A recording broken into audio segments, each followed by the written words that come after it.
दोस्तों, आज मैं आपके लिए एक थ्रिलर हॉरर मूवी लाया हूँ जिसका नाम है अलोंग केम द डेविल। ये मूवी 2018 में रिलीज की गई थी और इसकी स्टोरी ट्रू इवेंट्स पर बेस्ड है। जिस फैमिली की स्टोरी पर यह मूवी बनाई गई है वो फैमिली ब्राजील से बिलोंग करती है। फिल्म के स्टार्ट में हम दो बहनें एशली और जॉर्डन को देखते हैं जो सोने से पहले अपनी मॉम सारा को याद कर रही होती हैं क्योंकि वो उनके साथ नहीं थी। तभी उनके डैड वहां आकर उन्हें खामोश रहने के लिए कहते हैं। वो बच्चियों के साथ बहुत रूडली बिहेव कर रहा था और उन्हें सोने के लिए भी क्लोजेट में बंद किया हुआ था। उसके बाद एशली और जॉर्डन अपने डैड से डरकर सो जाती हैं। अगली सुबह जॉर्डन की आंख खुलती है तो वो एशली के पीछे बाथरूम में उसे देखने जाती है। तभी उनके डैड की गर्लफ्रेंड बच्चों को देखकर डैड से नाराज होकर चली जाती है, जिसके बाद डैड उन दोनों को मारने लगते हैं। उसके बाद मूवी कट ऑफ होती है और हमें 10 साल बाद का टाइम दिखाया जाता है जहां एशले अब बड़ी हो चुकी थी और वो अपनी मॉम सारा की बहन तानिया के साथ रहती थी। तानिया उसे अपने साथ चर्च चलने का कहती है मगर वो बहाने बनाकर मना कर देती है। ऐसा फील होता है जैसे एशले को चर्च जाने में इंटरेस्ट नहीं था। थोड़ी देर बाद टेबल पर रखा एक फोटो फ्रेम खुद ही हिलने लगता है और फिर नीचे गिरकर टूट जाता है। एशले को ग्लास टूटने की आवाज आती है और वो तानिया को देखने के लिए ऊपर चली जाती है। दूसरी तरफ चर्च में हम एक प्रीस्ट जॉन को देखते हैं जो लोगों से स्पीच कर रहा था। वो अपने स्पिरिचुअल गाइड और टीचर फादर माइकल को थैंक्स भी कहता है। उसके बाद वो फादर की एक बुक पढ़ रहा होता है और उनसे कहता है कि मैं नहीं जानता था आप डिमोनोलॉजी और एक्सोर्सिज्म का काम भी करते हैं। जिस पर फादर माइकल कहते हैं कि मैंने ये काम अब छोड़ दिया है और तुम भी ये बुक ना पढ़ो। तो जॉन वो बुक रख देता है। अगले सीन में एशले अपने पुराने घर में जाती है। वो 10 साल बाद अपने होम टाउन आई थी। उसे घर में किसी के होने का एहसास होता है और लड़कियों की आवाजें आती हैं। वहां पर कुछ अननेचुरल चीजें हो रही थी। फिर एक डिमोनिक आवाज सुनाई देती है जो उसका नाम पुकार रही थी। तभी अचानक उधर एशले की बचपन की दोस्त हाना आ जाती है जो एशले को वहां देखकर बहुत हैरान होती है। वो दोनों इतने अरसे बाद एक दूसरे से मिलकर बहुत खुश होती हैं। हैना पूछती है कि तुम लोग कुछ भी बताए बगैर अचानक यहाँ से गायब क्यों हो गए थे, मगर एशले सिर्फ इतना बताती है कि हम नॉर्थ चले गए थे और जॉर्डन आजकल पेन स्टेट में होती है। हैना उसके नेकलेस की भी तारीफ करती है तो एशले बताती है कि ये मेरी मॉम का था। उसके बाद वो हैना के साथ उसके घर जाती है। वहां पर उसे पता चलता है कि हैना डिमोनोलॉजी की बुक्स पढ़ती है और उसे इसमें काफी इंटरेस्ट भी है।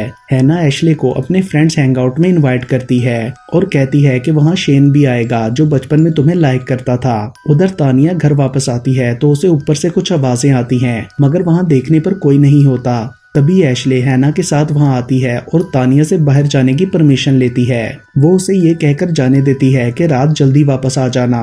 तानिया उससे टूटे हुए फोटो फ्रेम का भी पूछती है मगर उसे कुछ पता नहीं था। उसके बाद हैना और वो जंगल के रास्ते से होते हुए पार्टी में पहुंचती हैं। हैना एशले को सब फ्रेंड से मिलवाती है और शेन उसे देखकर बहुत खुश होता है। वो दोनों अपने बचपन के टाइम को याद करते हुए अच्छा टाइम स्पेंड करते हैं। रात को हैना सबसे कहती है कि हम ईवीपी ऐप के थ्रू घोस्ट को बुलाते हैं। बाकी तो किसी को कुछ सुनाई नहीं देता मगर एशले को वही डिमोनिक आवाज आती है जो उसका नाम पुकार रही थी और उसे सामने जॉर्डन और अपने बचपन का विजन भी आता है जहां उनके पास उसकी मॉम सारा का भूत भी था। और तभी एशले जोर से चीख मार देती है। सबके पूछने पर वो बताती है कि मैंने अपनी मॉम को देखा और फिर वो वहां से चली जाती है। हैना उसे रोकने की कोशिश करती है मगर वो नहीं रुकती। जंगल के रास्ते में उसे दोबारा सारा का भूत नजर आता है जो उसका नाम पुकार रहा था। एशले उससे डरकर भागते हुए अपने घर के सामने पहुंच जाती है। यहाँ हमें दोबारा उसके पीछे भूत नजर आता है। अगले सीन में तानिया को भी कुछ आवाजें आती हैं और वो एशले को चेक करने उसके रूम में जाती है। एशले बाथरूम में थी और वो कहती है मैं ठीक हूँ, मगर तभी कोई पावर उसका सर बाथटब में डुबो देती है और उसके मुंह से खून भी निकलने लगता है, लेकिन ये सिर्फ उसका विजन था। उसके बाद तानिया एशले से कहती है कि तुम बिल्कुल अपनी मॉम जैसी लगती हो और ये नेकलेस मैंने उसे गिफ्ट किया था। फिर वो कहने लगती है कि तुम परेशान ना हो, सब ठीक हो जाएगा। एशले जॉर्डन को भी मिस कर रही थी, मतलब उनकी लाइफ में कुछ ऐसा हुआ था जो डिस्टर्बिंग था। रात को एशले बाथरूम जाती है तो उसे वहां से किसी के गुजरने का एहसास होता है और फिर बार बार बाथरूम की लाइट अपने आप जल जाती है। एशले के जाने के बाद हम वहां किसी डीमन का साया देखते हैं। अगली सुबह एशले का बेड जोर जोर से हिलने लगता है और उसकी आंख खुल जाती है। उसके बाद स्कूल जाते हुए जॉन एक शॉप में उससे मिलता है। वो कहता है कि तानिया ने तुम्हारे बारे में काफी कुछ बताया मुझे। वो पूछता है कि क्या तुम वापस आकर खुश हो, जिस पर एशले हाँ कह देती है। वो उसे चर्च आने का भी कहता है। एशले उसके हाथ में कैमरा देखकर बताती है कि मुझे फोटोग्राफी करना बहुत पसंद है जिस पर जॉन कहता है कि संडे को चर्च के इवेंट में तुम फोटोग्राफी करना। उसके बाद हैना के वहां आ जाने पर एशले उसके साथ चली जाती है। रास्ते में हैना पूछती है कि क्या तुम ठीक हो, कल तुमने ऐसा क्या देखा था कि डर गई। एशले उसे ये कहकर टाल देती है कि कुछ भी नहीं था, बस मेरा माइंड मेरे साथ ट्रिक कर रहा है। मगर हैना बोलती है कि मुझे यकीन है तुमने जरूर कुछ देखा था। स्कूल में दोबारा से एशले के साथ कुछ होता है जिसके बारे में तानिया को कॉल करके बताया जाता है। हैना एशले से पूछने की कोशिश करती है कि क्या हुआ था, मगर वो कुछ नहीं बताती, जिस पर हैना कहती है कि मैं रात को तुम्हारे घर आऊंगी। उस दिन एशले का स्कूल में फर्स्ट डे था जो कि अच्छा नहीं गुजरा था। तानिया भी उससे पूछने के लिए कॉल करती है मगर वो पिक नहीं करती। घर पहुंचकर वो तानिया को कॉल करके बताती है कि मैं ठीक हूँ। उसके बाद रात को स्टडी करते हुए उसे कुछ आवाजें आती हैं। वो पहले बाहर देखती है तो कोई भी नहीं होता और फिर वो चेक करने के लिए ऊपर जाती है जहाँ एक रूम में उसे बाइबल और फोटो मिलती है। तभी हम देखते हैं कि उधर पास एक डीमन खड़ा है। अचानक से हैना वहां आकर एशले को डरा देती है और उसे लगता है कि ये सब आवाजें भी हैना उसे डराने के लिए निकाल रही थी। हैना नोटिस करती है कि उस रूम से बहुत गंदी स्मेल आ रही है। फिर वो दोनों मिरर के सामने कैंडल जलाकर सारा के घोस्ट से कांटेक्ट करने की कोशिश करती हैं ताकि पता लगा सकें कि वो एशले से क्या चाहती है।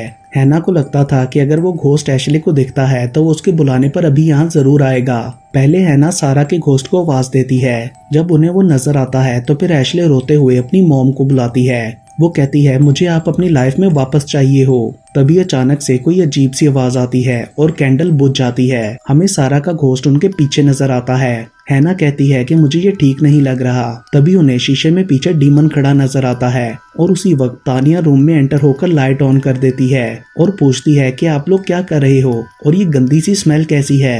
हैना भागकर वहां से चली जाती है। जाते हुए वो एशले से कहती है कि हमसे गड़बड़ हो गई है और वो जो साया हमें नजर आया वो शायद तुम्हारी मॉम का नहीं था। ये सुनकर एशले काफी परेशान होती है। उसके बाद तानिया स्कूल के बारे में पूछती है मगर एशले गुस्से से कहती है कि मुझे इस बारे में बात नहीं करनी। जिसके बाद तानिया उसे प्यार से रिलैक्स करने की कोशिश करती है और वो दोनों सारा की बातें करते हुए मूवी देखती हैं और फिर वहीं सो जाती हैं। सोते हुए तानिया को नाइटमेयर आता है जिसमें पहले वो फादर माइकल को आग में जलता हुआ देखती है जो कहते हैं कि मैं एनिमी से बात करते हुए फेल हो गया, मैंने तुम्हें फेल कर दिया। उसके बाद वो सारा के साथ होती है जो उसे बताती है कि मैं प्रेग्नेंट हूँ। मुझे डिमोनिक आवाजें सुनाई देती हैं और मुझे डर लगता है। वो तानिया को अपने लिए प्रे करने का कहती है। तानिया प्रे कर रही होती है तो सारा किसी और लैंग्वेज में कुछ मंत्र पढ़ने लगती है और फिर उसके अंदर से डीमन तानिया से बात करता है। तभी डर से तानिया की आंख खुल जाती है और फिर एशले अपने रूम में सोने चली जाती है। अगले सीन में किसी आवाज से उसकी आंख खुलती है और वो उठकर देखती है कि रूम में बहुत सारे कीड़े उड़ रहे हैं। फिर उसे अपनी बॉडी बेड पर ही नजर आती है जिसके ऊपर एक डीमन आकर उसे पोजेस करता है। एशले डर से चीख मारने लगती है तो डीमन गुस्से में उसकी तरफ देखता है और इसके साथ ही उसकी आंख खुल जाती है। उसके बाद नाश्ते पर एशले ऐसे खाना खाती है जैसे वो काफी टाइम की भूखी हो। यहाँ तानिया उसकी बैग पर कोई निशान नोटिस करती है मगर एशले उसे देखने नहीं देती। आज एशले का बिहेवियर थोड़ा डिफरेंट था जो तानिया को भी सही नहीं लग रहा था। शेन उसको स्कूल के लिए लेने आता है तो वो उससे कहती है कि हम दोनों एडवेंचर करने चलते हैं। उसके बाद वो दोनों बहुत एंजॉय करते हैं और एशले शेन को अपने करीब आने के लिए कहती है और फिर वो उसे बहुत वाइल्डली किस करती है। यहाँ हम देखते हैं कि वो पोजेस्ड है। किस करते हुए वो शेन की जुबान काट लेती है और उसकी गर्दन पर निशान भी आ जाता है। शेन के मुंह से खून आने लगता है और उसे एशले का ये बिहेवियर बहुत ही अजीब लगता है। वो उस पर गुस्सा करता है कि ये तुमने क्या किया। दूसरी तरफ तानिया को एशले के स्कूल से कॉल आती है कि वो आज स्कूल नहीं आई। वो उसके मोबाइल पर कॉल मी का मैसेज छोड़ती है। उधर हैना भी उसे कॉल करने का कहती है। तानिया एशले को देखने घर जाती है मगर वो वहां नहीं होती और उसके रूम से बहुत गंदी स्मेल आ रही थी। हैना बुक में पढ़ती है कि स्पिरिट्स को बुलाने से कभी कभी डिमोनिक पोजेशन भी हो जाता है। वो फिर से एशले को कॉल करने के लिए कहती है। उधर एशले घर में आते ही सीधी अपने रूम में चली जाती है। तानिया उसके पीछे जाकर देखती है कि उसके मुंह पर बहुत ज्यादा खून लगा हुआ है। वो फौरन उसे हॉस्पिटल ले जाती है। चर्च में फादर माइकल एशले की फोटोज देख रहे होते हैं जो जॉन ने लास्ट टाइम खींची थी। जॉन उनसे पूछता है कि आप अभी तक चर्च में क्या कर रहे हैं। वो कहते हैं मैं प्रे कर रहा था, मुझे फॉरगिवनेस की तलाश है। जिसके बाद जॉन उनके पास बैठकर बातें करने लगता है। वो कहते हैं कि मैं उन सब सॉल्व्स में से डार्कनेस को खत्म करना चाहता हूँ जिनमें मैं फेल हुआ। जॉन बोलता है मैं इसमें आपकी मदद करना चाहता हूँ। दूसरी तरफ हॉस्पिटल में डॉक्टर तानिया को बताता है कि एशले ठीक है उसे सिर्फ नोज ब्लीड हुआ था और ये स्ट्रेस की वजह से होता है, मगर तानिया उसकी वजह से काफी परेशान थी। तो डॉक्टर एशले को एक साइकेट्रिस्ट के पास रेफर करता है। अगले सीन में तानिया एशले को लेकर साइकेट्रिस्ट डॉक्टर लिलीज के पास जाती है, तो वो उसे एंटी डिप्रेशन की मेडिसिन और सेडेटिव देती है। घर जाकर मेडिसिन लेने के बावजूद एशले सही से सो नहीं पा रही थी। रात को हैना उससे मिलने के लिए आती है और वो बेल देने की बजाय एशला के रूम की विंडो पर छोटे पत्थर मारती है, जिसके बाद एशले खिड़की में आती है तो उसके पीछे डीमन भी खड़ा होता है। ये देखकर हैना डरते हुए वहां से भाग जाती है। रास्ते में उसे एशले का मैसेज आता है कि तुम इतनी जल्दी में क्यों थी, और तभी सामने से आती कार के साथ उसका एक्सीडेंट हो जाता है। यहाँ हम देखते हैं कि असल में एशले सो रही थी और उसके पास वही डीमन था। अगले सीन में तानिया उसके रूम में आती है तो उसे एशले के मोबाइल पर EVP ऐप ओपन मिलती है, जिसमें से डीमन उसका नाम पुकारता है। तानिया मोबाइल बंद करती है तो एशले एकदम से आंखें खोलकर फिर दोबारा सो जाती है। ये देखकर वो घबरा गई थी। उसके बाद तानिया इंटरनेट पर इन सब चीजों के बारे में सर्च करने की कोशिश करती है और फिर सो जाती है। अगली सुबह टाउन के सब लोग चर्च के इवेंट में जाते हैं, जहां तानिया एशले को भी लेकर जाती है, मगर एशले अपनी सेंसेस में नहीं थी। बाइबल को सुनते हुए अचानक से एशले के अंदर डीमन आ जाता है। वो उठकर फादर के सामने जाती है। उसकी हड्डियां टूटने की आवाज भी आती है। फिर उसके अंदर से डीमन बोलता है कि मैं सब स्पिरिचुअल लोगों के खून का प्यासा हूँ और अब मैं एशले की सॉल पर दावत उड़ाऊंगा। एशले की आंखों से खून निकल रहा था और तभी वो बेहोश होकर गिर जाती है, जिसके बाद फादर माइकल तानिया से कहते हैं कि इसे मेरे पास छोड़ जाओ, मैं इसकी मदद कर सकता हूँ। उसकी सॉल खतरे में है। उसके साथ एग्जैक्टली वही हो रहा है जो सारा के साथ हुआ था, इसलिए उसका चर्च में रहना जरूरी है। जिस पर तानिया कहती है कि वो एशले को इस हालत में छोड़कर नहीं जाएगी और आप सारा की बात तो ना ही करें। मैं उसको छोड़कर चली गई थी लेकिन अब ऐसा नहीं करूंगी। और फिर वो एशले को लेकर हॉस्पिटल चली जाती है। उसके बाद फादर माइकल जॉन को बात करने के लिए ऑफिस में बुलाते हैं और उसे बताते हैं कि एशले डीमन से पोजेस्ड है और कहते हैं कि मैंने जिंदगी में एक्सॉर्सिज्म के थ्रू बहुत सारे लोगों को इवल पोजेशन से बचाने की कोशिश की, मगर कुछ को नहीं बचा सका और फेल हो गया, जिसने मेरे फेथ को हिला दिया। जॉन बोलता है कि मैं आपकी मदद करना चाहता हूँ, जिस पर फादर कहते हैं हमें डीमन को हराने के लिए उसका नाम पता लगाना होता है, लेकिन इस केस में डीमन अपना नाम आसानी से नहीं बताएगा क्योंकि एशले ने खुद डीमन को इनवाइट किया है, जैसा कि एशले की मॉम की टाइम भी हुआ था। और अब एशले के एक्सॉर्सिज्म में तुम्हें मेरी मदद करनी होगी। हम इवल को इतनी आसानी से जीतने नहीं दे सकते। उसके बाद वो सब बुक्स वगैरह लेकर तानिया के घर जाते हैं। फादर साथ साथ जॉन को सब सिखा भी रहे थे। वो बताते हैं पोजेशन की 3 स्टेजेस होती हैं। पहली इन्फेस्टेशन, जिसमें डीमन किसी जगह पर एक्टिव होता है। उसके साइंस होते हैं जैसे कि ऑब्जेक्ट्स मूविंग, विस्परिंग और गंदी स्मेल। सेकंड स्टेज ऑपरेशन होती है, जिसमें डीमन किसी एक इंसान पर फोकस करता है और उसका ट्रस्ट हासिल करने के लिए किसी लव्ड वन की शक्ल में सामने आता है। और इसकी फाइनल स्टेज पोजेशन होती है, जिसमें इंसान अपने अंदर डीमन को खुद इनवाइट करता है, अपने आप का फुल कंट्रोल देते हुए। और यहाँ पर डीमन को सिर्फ उसका नाम जानकर ही हराया जा सकता है। उधर एशले पूरी तरह डीमन के कंट्रोल में थी। उसकी आंखें रेड हो चुकी थीं और हालत काफी खराब थी।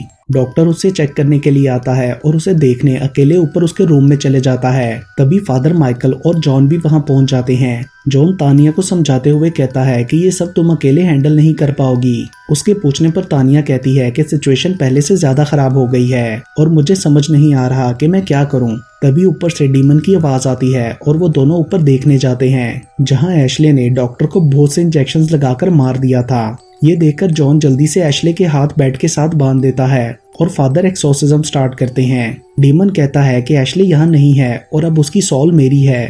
फादर डीमन से उसका नाम पूछते हैं मगर वो नहीं बताता। तभी तानिया रूम में आती है और एशले की हालत देखकर डर जाती है, जिस पर डीमन स्पेनिश में कुछ कहता है और फिर एशले तानिया से हेल्प के लिए कहने लगती है। तो जॉन तानिया को रूम से बाहर ले जाता है और फिर फादर एशले को सेडेटिव इंजेक्शन लगा देते हैं। उसके बाद वो लोग उसे चर्च ले जाकर फिर से एक्सॉर्सिज्म स्टार्ट करते हैं, जिसका डीमन पर कोई खास असर नहीं होता। वो कहता है कि मैं गॉड हूँ, जिस पर फादर बोलते हैं कि तुम एक बुज़दिल डीमन हो जो कि एक बच्ची के पीछे छुपा हुआ है। और वो फिर उससे नाम पूछते हैं। डीमन कहता है कि इसने मुझे खुद बुलाया है। उसके बाद फादर जॉन को डीमंस के नामों वाली बुक पढ़ने का कहते हैं। उसके नाक से खून भी आने लगा था। फादर एशले के माथे पर क्रॉस रखते हैं और वो तड़पते हुए अपने हाथ खोलकर खड़ी हो जाती है। फादर उस पर हॉली वाटर डालते हैं और वो दूर जाके गिरती है। लाइट्स भी बंद हो जाती हैं। अगले सीन में फादर कैंडल्स दोबारा जलाकर फिर से डीमन के सामने जाते हैं। वो कहता है कि मैं गॉड हूँ मैं इंसानों के बच्चों को उनके पेरेंट्स की गलतियों की सजा दूंगा। फिर वो छत से नीचे जंप करता है जिससे उसके बाजू की हड्डी टूटती है, मगर वो फिर से सही हो जाती है। उसके बाद वो फादर के हाथ को तोड़कर वहां से जंगल में भाग जाता है, जहां तानिया उसके पीछे जाती है। वहां एशले उससे कहती है प्लीज मेरी मदद करो, मगर जब तानिया उसे हक करती है तो डीमन तानिया के मुंह पर काट लेता है। तभी फादर भी वहां आ जाते हैं और जॉन एशले को वापस चर्च में ले जाता है। जब तानिया और फादर अंदर पहुंचते हैं तो देखते हैं कि डीमन ने जॉन को भी मार डाला है। ये देखकर तानिया बुरी तरह रोने लगती है और डीमन हंसने लगता है। अगली सुबह तानिया जॉर्डन को कॉल करके घर बुलाती है। फादर उसे वहां से जाने के लिए कहते हैं, मगर वो नहीं जाती। जिसके बाद फादर उसे कुछ दिखाने के लिए एक लॉबी में ले जाते हैं, जहां कुछ पोजेस्ड लोगों को सेल में रखा गया था, जिनमें से एक एशले भी थी। फादर सबको खाना देते हैं। एशले को इस हाल में देखकर वो काफी दुखी होती है। उसके बाद फादर अगले सेल के सामने जाकर सारा का नाम पुकारते हैं, जिसे सुनकर तानिया शॉक्ड हो जाती है और वो देखती है कि सारा अभी तक जिंदा है और वो पोजेस्ड है। वो उसे देखकर चीख मारती है और इसके साथ ही ये मूवी यहीं पर खत्म हो जाती है। स्टोरी में आगे क्या हुआ ये जानने के लिए हमें इसका सेकंड पार्ट देखना पड़ेगा, जो कि मैं नेक्स्ट टाइम एक्सप्लेन करूंगा। सो अभी तक अगर आपने मेरा चैनल सब्सक्राइब नहीं किया तो चैनल को सब्सक्राइब करें and stay tuned to movies explained Hindi Urdu.